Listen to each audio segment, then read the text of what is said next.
Hey everybody, welcome back. Want to send a shout out. Thank you to all my subscribers. Got so many now that I don't want to give individual shout outs anymore. I'm so afraid that I'm going to forget somebody and hurt feelings. So I'm just going to send a shout out to everybody. One generic shout out, so to speak.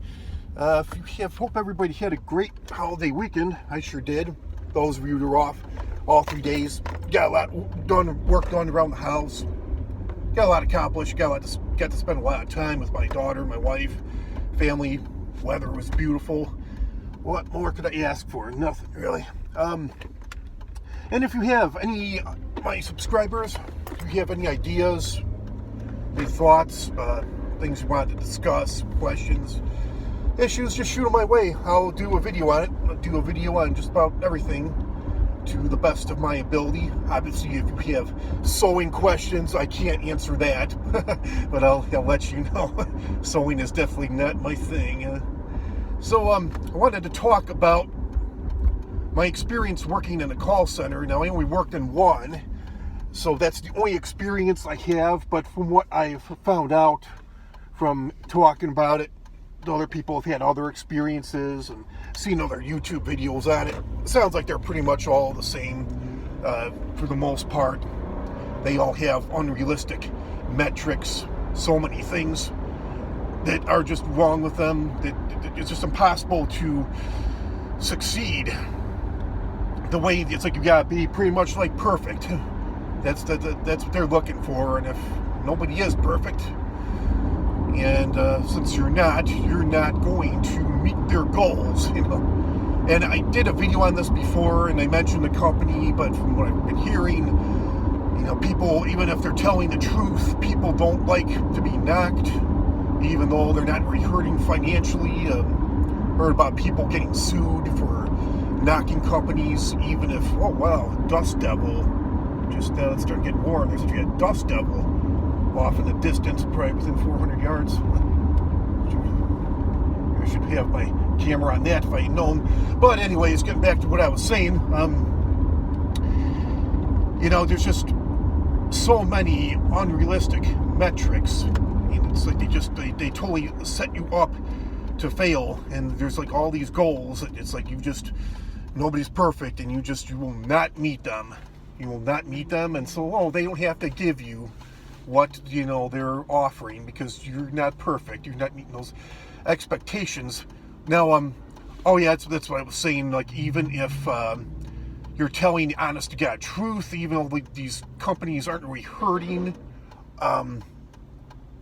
you could still get in trouble. You can still get sued for knocking a company. So I decided not to mention the company. My longtime subscribers, you probably remember me doing this video before, and I mentioned the company, so you probably remember. I'm not going to mention it to anybody else. If you have questions about it, and to my longtime subscribers, I'm sure you won't do it, but just don't mention the company name. So I'll just dive right into it. So first of all, this company, it was just such a long process through the hiring and the training, and just before you even applied, part of the application process, like, you had to do this online video tour, which took like 2 hours, and there's like all these scenarios, and they ask you, before they even allow you to apply, it's like, what are you most likely to do? What are you least likely not to do in this situation? And then if you pass that, then you're allowed to apply, go through the rest of the process, and then you had to do like your band. It was like such a long process from application, interviewing, and I think it was like a month later before I actually started my training, doing the background check and the drug testing and references, all that good stuff. And the training was for 4 weeks, 40 hours a week, so it's like 160 hours, and it was just so much material, and supposedly, this was only like 30% of what you were going to learn. Like, the other 70%, you were going to have to learn when you got on the floor. And it was just so much. I felt like I was running out of room. I felt like I was back in college again. I felt like I was running out of room in my brain to store all this information. I just thought to myself from the start, all throughout the training, I'm like, oh my God, like, I don't know if I'm able to do this job. I don't know if I'm able to do this. Like, I can't take it anymore. I couldn't. And, the micromanaging was crazy. And, I thought to myself, okay, I felt they did occasionally in the training for like I think it was every Friday. They took us out to the floor for like maybe 2 hours, and you got to do what they called side-by-sides, listening in on the phone calls. And that's where I felt like I learned the most. So I'm like, why do we even, if we're only going to learn 30% in the classroom training, be doing these online modules, it's like, why not just take us out to the floor, have us do our training there? Because that's where I felt like I learned the most. That's where I felt like I got the most straight answers, and not these tap dance answers from the trainers. And there's just so much micromanaging. I felt from the first day like I was being treated like a child. They said you could use the bathroom whenever you wanted to, but they said they recommended that you got like a half-hour lunch and 2 10-minute breaks during this 8-hour day. And they said, you could use the bathroom whenever you want to, but they said it'd be wise just to do it during lunch and during your 2 other 10 or 15-minute breaks, because they said there's just going to be so much material, like even just going to the bathroom for a few minutes, it's possible that you could miss some vital information. And they didn't tell us that we had to, I think we all logged out of our computers, but we didn't lock them. We logged off. It was kind of like a trick. I think the first lunch break we went on, we came back and we all had these pink sticky notes on our computers. It said, make sure you lock your computers. It's a HIPAA violation. It's like, what the hell? We're just in training. I understand. I guess they were trying to prepare us for the floor. And yeah, I understand we're on the floor. We're going to be going into confidential records. But this is just training. These aren't real records. This is just pretend training. These records that we were using as training, they weren't real records. So I was like, what the hell? And we came back from our lunch break, and all of us had a sticky note on our computer monitor. It said, make sure you lock your computers. It's a HIPAA violation. And they were continuing to do that to us throughout the rest of the training. It just seemed like it was so childish. And the trainers were kind of, a lunch break, they were kind of acting like they were our friends. And they were all a bunch of snakes. They were kind of listening into our conversations, watching what we were doing, I think, because they did have cameras all over the place. Because I remember saying, God, I worked in a jail for 10 years, and there was less surveillance than there is here. And no shit. No shit about that. I am not shitting. There were just cameras everywhere. And I guess on every computer there was a camera watching what you were doing, to make sure that you're taking calls.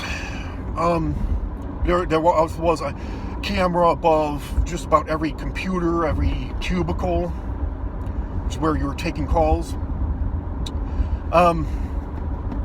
What was I going back? Oh yeah, and then every day, it was just so childish. Are we in junior high?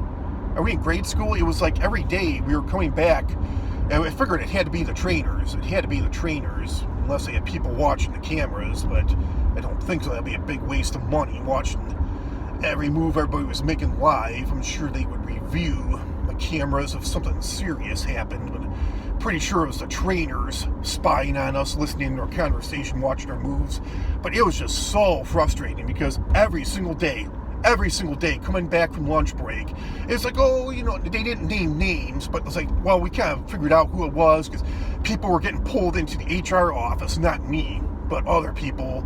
And they were always giving us talks, at lunch today, somebody was doing this, you're not supposed to do this, you're not supposed to, I guess somebody was having a personal conversation about their marriage, that I guess, it's come on, you're on your lunch break, you should be able to talk what you want to talk about, that's none of anybody else's business. And, I understand when you're on the clock, yeah, but it's if you're off the clock, as long as you're not doing anything illegal, like drinking or doing drugs, I don't see what the problem is. But it was every day we came back from lunch break, it's somebody was getting in trouble for something. I didn't see it happen, but I guess 2 guys got in trouble for fist bumping. It's like, what is the big deal? I could understand maybe if they were for real fighting, or even if it was play fighting, because sometimes, people play fight and other people do get hurt. I've seen that happen before, so I understand that. I do definitely, but I'm pretty sure these guys, these are all grown adults.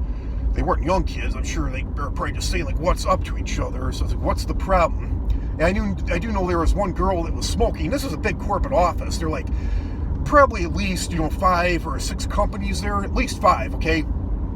And there was this one girl that she was smoking outside, and she was told, oh, you can't smoke. She wasn't told, you can't smoke-free campus. There was a designated smoking area, and from what we found out, it was, I don't smoke, but it was for another company, okay? So then the next thing she does is she goes to smoke in the designated smoking area, and she got in trouble for that too. And she was like, well, what the heck? I was in the designated smoking area, and they said, well, that's not for our company, that's for another company. Oh, okay. Next thing she does, she's in the parking lot, she smokes in her car. She gets in trouble for that. Then the next thing you know, it was okay, but I guess now I have to go across the street and go to a gas station or a convenience store to smoke. That is just something else. I understand not smoking inside a building, due to health issues. That smell lingers. I understand, a lot of people, there's less smokers around than there used to be. I don't like to breathe that. I don't like the smell of it. It's funny, back in Illinois, I used to go out to bars all the time, and I believe it was about 15 years ago. I think it was in 2005 or 2006, or maybe it was 2007, but you're no longer allowed to smoke in bars or restaurants in Illinois. And it's funny, the smoke smell didn't used to bother me, but now it does. And I live in Arizona now, and Arizona, it's the same law. But it's like, I know my wife is from Indiana. We used to go to Indiana to visit her parents, my in-laws. And it was so weird. Like, we would go to Indiana, and they would ask, oh, you want smoking or not? And it's like, what? It's like, I wasn't used to that. I had forgotten that Illinois, or Indiana, you're still allowed to smoke in restaurants. But, when I was around that all the time, it didn't used to bother me at all, but now it actually, when I smell that cigarette smoke now, it really does bother me. I've been away from it for so long. But yeah, anyway, I don't know what the big deal is about that. As long as you're outside, especially if you're in your own car, I understand if maybe like some big wigs for the company were going to be around that day. I definitely understand that, but it's like, come on, if somebody wants to smoke on their lunch break, it's not illegal. Let them smoke, I understand you can't smoke crack on your lunch break, Jesus, but yeah, it was just so much micromanaging. And I know one particular day, and this is, I worked from 8 to 4:30, so I'm going to work. There is a lot of traffic in the Phoenix area, and I'm going to work in prime rush hour, and there was the traffic in the expressway was already bad enough as it was. But this particular morning, there was an accident, and I wasn't sure if I was going to make it. And I would have called, but they didn't have they hadn't given us the attendance line to call yet. They ended up not having. I made it, but I got to work, just barely made it on time, and one of the trainers, I think I made it like 7:58 or 7:59, and it's like I could understand if I was really late, especially if I was doing it over and over again. I see where that would be an issue, where I'd be written up. But I got to work at like 7:58 or 7:59, and this one trainer's like, oh, she's like, you just made it. She's like, I just want to let you know, I was watching. She's like, if you were late, even just a minute or two late, I was going to write you up. And I told her, I said, look, it's prime rush hour traffic. I said, I always leave in plenty of time. I got held up on the expressway. There was a fatal accident, a terrible accident on the expressway. And she was still, you think she would have said like, oh, I understand. But she was being just so condescending about it. She's like, Jeff, I don't want to hear it. Go back to your seat. Sit down, get ready for work. She's like, I don't want to hear it. I don't want to hear excuses. Like, oh my God, just something else. And I really feel sorry. I think a lot of these people there, I did meet a few people that had criminal records. It's such a lousy job that I think a lot of people, due to criminal records, or maybe due to a certain disability, I saw some disabled people there. I did see one woman there that it was very obvious that she was transgender, which being transgender, especially if it's obvious, I imagine she was having a hard time finding a job. It was so, because I'm 6'5", and it was so obvious that she was a man. I mean, she was probably 6'2", 6'3", only a couple inches shorter than me, deeper voice than me, manly looks, Adam's apple, so I have a feeling that she was having trouble finding a job. But yeah, I definitely, I feel sorry for people that have to work a lousy job like that, because that's all that they can find. I mean, I don't have a criminal record at all, not even misdemeanors, but it's hard enough to find a job, even if we have a clean record. But I imagine it's even really, really hard, especially if you maybe not a misdemeanor, but especially with a felony on your record. It's got to be really hard. But yeah, there's so many rules. Like, everyone was telling you something different. There was all these rules for your call times and what you could say, what you couldn't say on the phone. And like I said, they promised all these raises, all these incentives. But from what I ended up finding out is you had to be pretty much perfect in order to get those raises. Like, they told us when we first started, there's like all these, it's like a point system. There's all these dings. And they told us when we first started, they said, if we have problems with a call, they had this, CRT team. It's basically like a senior team, experienced team, not necessarily there on site, but other areas, and call resolution team. They said, don't hesitate. You have a problem, they're there to help you. They're the good guys. They're on your side. Call the call resolution team. And what I found out from other people is you call that call resolution team, maybe you'll get the help that you need and you can do it, but you get dinged for that. You get points off taken for that, and you have to have like 97% satisfaction. And like I said, you got to be almost like near perfect, 97% satisfaction on your calls. And if you didn't meet that 97% satisfaction, you got dinged for that. Just unbelievable. I guess the company actually had to pay a fine, which, the company is making billions of dollars. It's probably just pocket change. They probably wipe their ass with that kind of money, but still, it just, they promised all these huge raises, these bonuses, these incentives, but what they didn't tell you in training is it's pretty much impossible for most people to meet those incentives. And there were like 25 people in my class, and they did tell me, I think early on, this one trainer, I started having my doubts. Because this trainer said, a year from now, wasn't really being specific about it, didn't really give specifics, but she said, a year from now, probably only about 5 of you will be left. And from what I found out, that's actually the case. I keep touch with a couple people that still work there, and they said, there only like 5 people are left from my class, and most of them dropped off not too long after I did. So this trainer, she did, and it's like, you don't see anything wrong with this. The policies, the rules, the dress codes, everything kept changing. The systems, so much. Everybody told you something different. It's like, what are the rules, really? One person's telling you this, another person's telling me that. And even I was talking to my dad about it. He's like, asked them, so-and-so told me this, so-and-so told me that. What exactly is the right way? It's like, obviously, everybody's going to say what they're telling you is the right way. They're not going to say, I don't know, I'll double check on that, don't quote me. It was just unbelievable. And they had such, all these things kept changing. The dress codes, the rules about meals. Like someone said, if you weren't able to finish your lunch, you could finish at your desk. But someone said, no, you can't do that. You can't be eating while you're talking to customers. But all these rules, policies, dress codes, everything just kept changing left and right. And they had such high turnover because of it. And they didn't see anything wrong with it. Like, this trainer was just telling us that, there's 25 of you a year from now, only 5 of you will be left. It's like, you don't see anything wrong with that?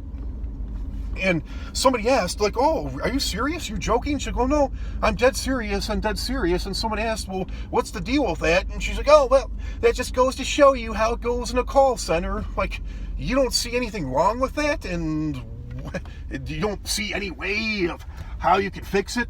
But so many of these companies, it's like they just try to back themselves, say, oh, there's nothing wrong with me, there's nothing wrong with the company, oh, it's always the employees that are the problem. They have bad attitudes, they don't want to work, this and that, yada, yada, yada.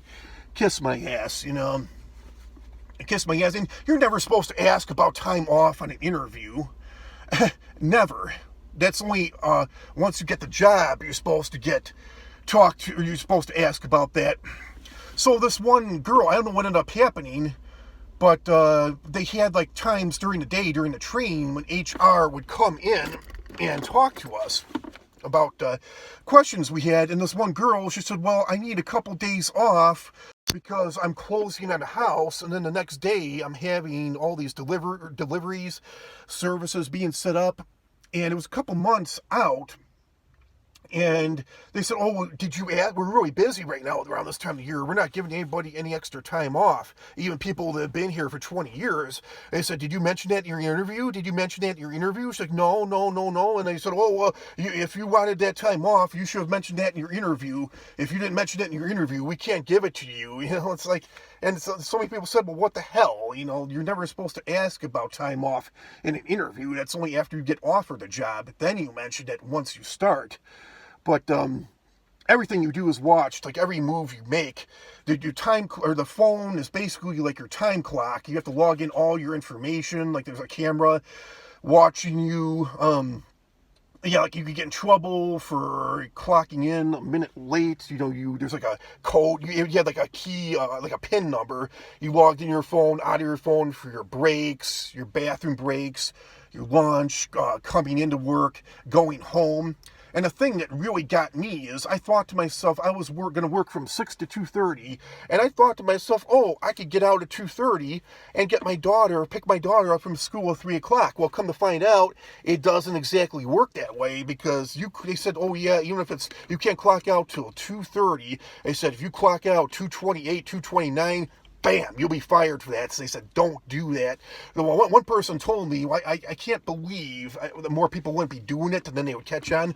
One girl that did train me on the floor, she said, well, one thing you could do is you could take like your last break, you know, the day, because you could get stuck there a couple extra hours. And it's like you never knew when exactly you were going to get off. Yeah, maybe a call can only take 5 minutes, but some calls could last, an hour or two. There was one call I listened to that went on for 2 hours. So I thought, well, that's not good. I mean, good thing I got my parents. Good thing I got my in-laws, my wife, to could have picked my daughter up. Never ended up making it that far after the training.